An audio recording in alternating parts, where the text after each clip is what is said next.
This is my true story. My family locked me in my own bedroom and left for a 10-day vacation in Hawaii. They said I was too slow, too old, too embarrassing to take along. So they pushed me inside, turned the key from the outside, and walked away laughing, while I stood there with almost no food, no phone, and no way out. But when they came back, the police were already waiting with handcuffs.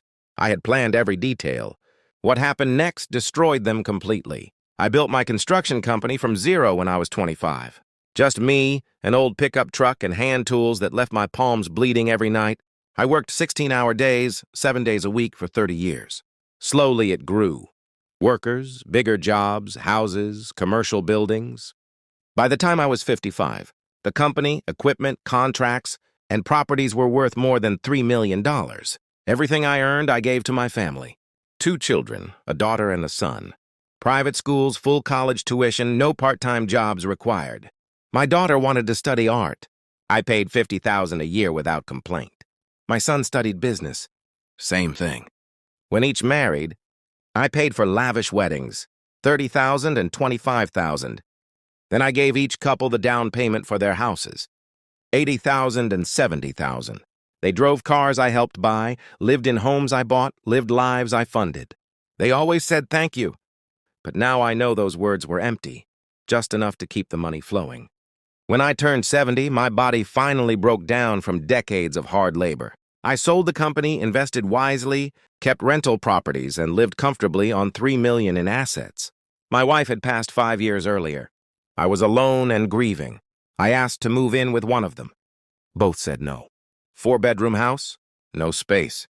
His wife wouldn't be comfortable. So I stayed in the old house alone, still sending money whenever they asked. Mortgages, cars, vacations, furniture. I thought that's what a father does. 3 months ago, they planned the big Hawaii family trip. 2 weeks.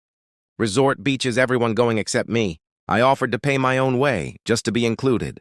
My daughter laughed in my face. You're too slow, Dad. You look old. You'll ruin our photos. You'll embarrass us. My son agreed. We don't want to worry about you. We don't want you there.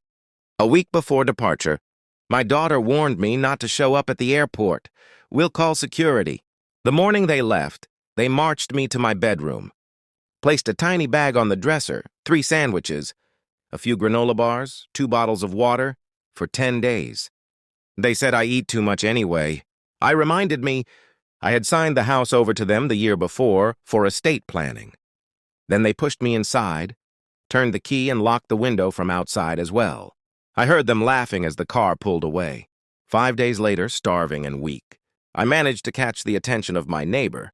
Mrs. Patterson, through the window, she called the police. Officers broke down the door, found me dehydrated and malnourished, took photos of the locked room and the pathetic food supply, and rushed me to the hospital. While my children posted perfect Hawaii pictures online, I gave full statements, hired lawyers, and quietly changed my will.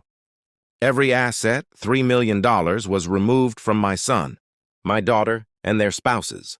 The grandchildren received small trusts at age 25. Everything else now goes to charities that fight elder abuse and help. Abandoned seniors. The new will is ironclad.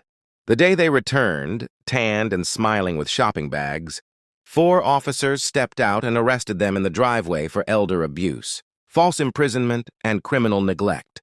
They cried, begged, looked for me. I watched from a car across the street. I felt absolutely nothing.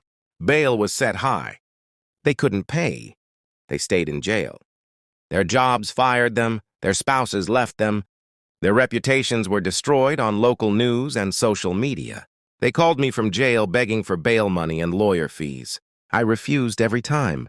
My estate lawyer visited them separately in jail and handed each a copy of the new will.